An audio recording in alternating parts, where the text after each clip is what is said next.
ಮಾನ್ಯ R V Devaraj ಅವರು ಇವತ್ತು ನಮ್ಮನ್ನು ಅಗಲಿದ್ದಾರೆ. ನಮಗೆಲ್ಲರಿಗೂ ಕೂಡ ಬಹಳ ನೋವಾಗಿದೆ. ಒಬ್ಬ ಪ್ರಾಮಾಣಿಕ ಮತ್ತು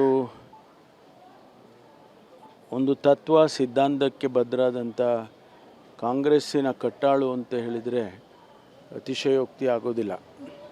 3 ಬಾರಿ ಶಾಸಕರಾಗಿದ್ದರು, ಆಮೇಲೆ ವಿಧಾನ ಪರಿಷತ್ತಿನ ಸದಸ್ಯರಾಗಿದ್ದರು, KSRTC ಉಪಾಧ್ಯಕ್ಷರಾಗಿದ್ದರು.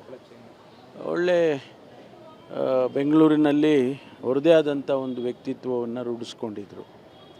ನನಗೆ ವೈಯಕ್ತಿಕವಾಗಿ ಭಾಳ ಹತ್ತಿರದ ಸ್ನೇಹಿತ. ಅವರನ್ನು ಕಳ್ಕೊಂಡಿರೋದು ಭಾಳ ನನಗೆ ನೋವಾಗಿರ್ತಕ್ಕಂಥದ್ದು. ಕಳೆದ ವಾರ ನಮ್ಮ ಮನೆಗೆ ಬಂದರು. ಭಾಳ ಒಂದು ರೀತಿಯಲ್ಲಿ ನೀವು ಮುಖ್ಯಮಂತ್ರಿ ಆಗ್ತೀರಾ, ನೀವು ಆಗಲೇಬೇಕು ಅಂತ ಹೇಳಿ ನನಗೆ ಮಾತಾಡಿಕೊಂಡು ಹೋದರು. ನಾನಂದೇ ಇದೆಲ್ಲ ನಿನಗೂ ಗೊತ್ತಿದೆಯಲ್ಲಪ್ಪ ರಾಜಕಾರಣ ಹೇಗಿದೆ ಅಂತ ಹೇಳುವಾಗ, ಇಲ್ಲ ನನಗೆ ವಿಶ್ವಾಸ ಇದೆ ಅಂತೇಳಿ ಹೇಳಿದರು. ಭಾಳ ಪ್ರೀತಿಯಿಂದ ನಮ್ಮ ಜೊತೆಯಲ್ಲೆಲ್ಲ ಇರ್ತಾಯಿದ್ರು. ಕಾಂಗ್ರೆಸ್ ಪಕ್ಷಕ್ಕೂ ಕೂಡ ಇವತ್ತು ನಷ್ಟ ಆಗಿದೆ ಅಂತೇಳಿ ನಾನು ಬೆಂಗಳೂರಿನಲ್ಲಿ ಅವರೆಲ್ಲ ಒಂದು ಶಕ್ತಿ, ಬೆಂಗಳೂರು ಸಿಟಿಯಲ್ಲಿ ಅವರೆಲ್ಲ ಒಂದು ಶಕ್ತಿಯಾಗಿದ್ದಂಥವರು.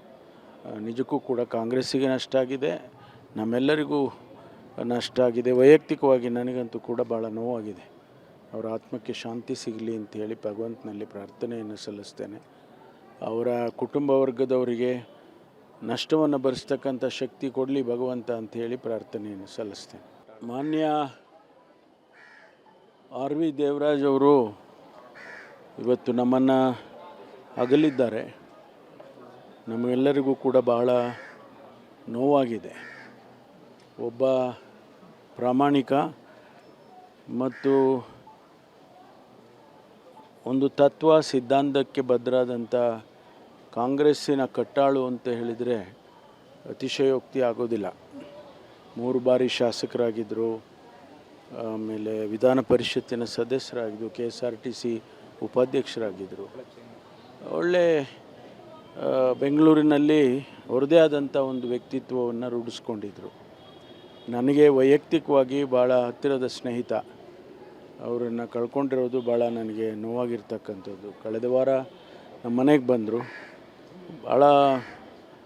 ಭಾಳ ಒಂದು ರೀತಿಯಲ್ಲಿ ನೀವು ಮುಖ್ಯಮಂತ್ರಿ ಆಗ್ತೀರಾ, ನೀವು ಆಗಲೇಬೇಕು ಅಂತ ಹೇಳಿ ನನಗೆ ಮಾತಾಡಿಕೊಂಡು ಹೋದರು. ನಾನಂದೇ ಇದೆಲ್ಲ ನಿನಗೂ ಗೊತ್ತಿದೆಯಲ್ಲಪ್ಪ ರಾಜಕಾರಣ ಹೇಗಿದೆ ಅಂತ ಹೇಳುವಾಗ, ಇಲ್ಲ ನನಗೆ ವಿಶ್ವಾಸ ಇದೆ ಅಂತೇಳಿ ಹೇಳಿದರು.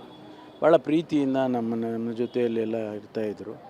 ಕಾಂಗ್ರೆಸ್ ಪಕ್ಷಕ್ಕೂ ಕೂಡ ಇವತ್ತು ನಷ್ಟ ಆಗಿದೆ ಅಂತೇಳಿ ನಾನು ಬೆಂಗಳೂರಿನಲ್ಲಿ ಅವರೆಲ್ಲ ಒಂದು ಶಕ್ತಿ, ಬೆಂಗಳೂರು ಸಿಟಿಯಲ್ಲಿ ಅವರೆಲ್ಲ ಒಂದು ಶಕ್ತಿಯಾಗಿದ್ದಂಥವರು. ನಿಜಕ್ಕೂ ಕೂಡ ಕಾಂಗ್ರೆಸ್ಸಿಗೆ ನಷ್ಟ ಆಗಿದೆ, ನಮ್ಮೆಲ್ಲರಿಗೂ ನಷ್ಟ ಆಗಿದೆ. ವೈಯಕ್ತಿಕವಾಗಿ ನನಗಂತೂ ಕೂಡ ಭಾಳ ನೋವಾಗಿದೆ. ಅವರ ಆತ್ಮಕ್ಕೆ ಶಾಂತಿ ಸಿಗಲಿ ಅಂತೇಳಿ ಭಗವಂತನಲ್ಲಿ ಪ್ರಾರ್ಥನೆಯನ್ನು ಸಲ್ಲಿಸ್ತೇನೆ. ಅವರ ಕುಟುಂಬ ವರ್ಗದವರಿಗೆ ನಷ್ಟವನ್ನು ಭರಿಸ್ತಕ್ಕಂಥ ಶಕ್ತಿ ಕೊಡಲಿ ಭಗವಂತ ಅಂಥೇಳಿ ಪ್ರಾರ್ಥನೆಯನ್ನು ಸಲ್ಲಿಸ್ತೇನೆ.